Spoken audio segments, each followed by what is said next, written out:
Selamat pagi semua. Hari ini kita akan belajar tema 1, subtema 1, muatan SBDP. Mengenal karya seni patung. Karya rupa terdiri atas karya seni 2 dimensi dan 3 dimensi. Contoh karya seni 2 dimensi yaitu lukisan dan kain batik. Contoh karya seni 3 dimensi adalah patung.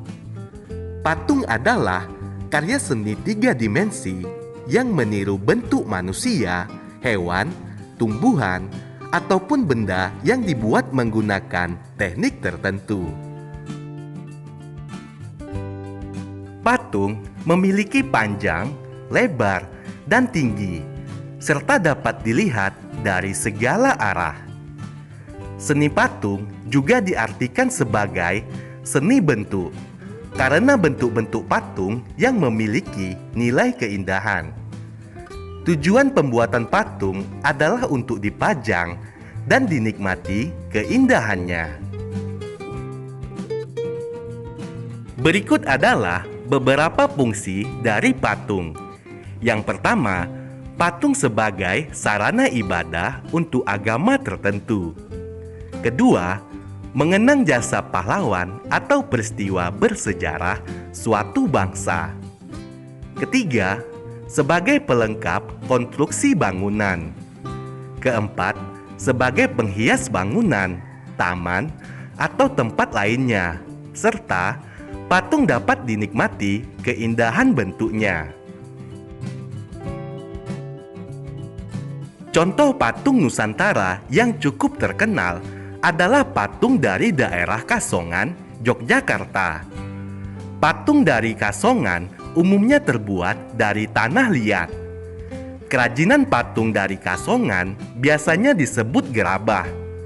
Hasil kerajinan gerabah Kasongan bermacam-macam, seperti patung Punokawan dan Loro Blonyo. Alat dan bahan pembuat karya seni patung. Dalam membuat patung, kita membutuhkan alat dan bahan yang sesuai. Alat yang biasa digunakan berupa butsir, meja putar, cetakan, palu dan pahat, serta amplas. Bahan-bahan yang dikelompokkan menjadi bahan lunak dan bahan keras. Bahan lunak adalah bahan yang empuk dan mudah dibentuk. Contohnya tanah liat, lilin, sabun, dan plastisin. Setiap bahan lunak mempunyai kelebihan dan kekurangan. Tanah liat yang baik untuk patung harus bersih dari kerikil, rumput, dan benda lainnya, serta tidak terlalu lembek atau terlalu keras. Patung dari tanah liat memerlukan proses pengeringan yang relatif lama. Akan tetapi, patung dari tanah liat lebih mudah dibentuk sesuai keinginan pembuatnya. Bahan keras adalah bahan yang bersifat keras dan lebih sulit dibentuk dan memerlukan teknik-teknik tertentu. Contohnya batu, kayu jati, dan marmer. Akan tetapi, patung yang digunakan menggunakan bahan keras tidak perlu dikeringkan seperti patung yang menggunakan bahan lunak. Alat-alat yang digunakan untuk membuat patung juga disesuaikan dengan jenis bahan yang digunakan. Alat untuk membuat patung dari bahan lunak, misalnya butsir, meja putar, dan cetakan.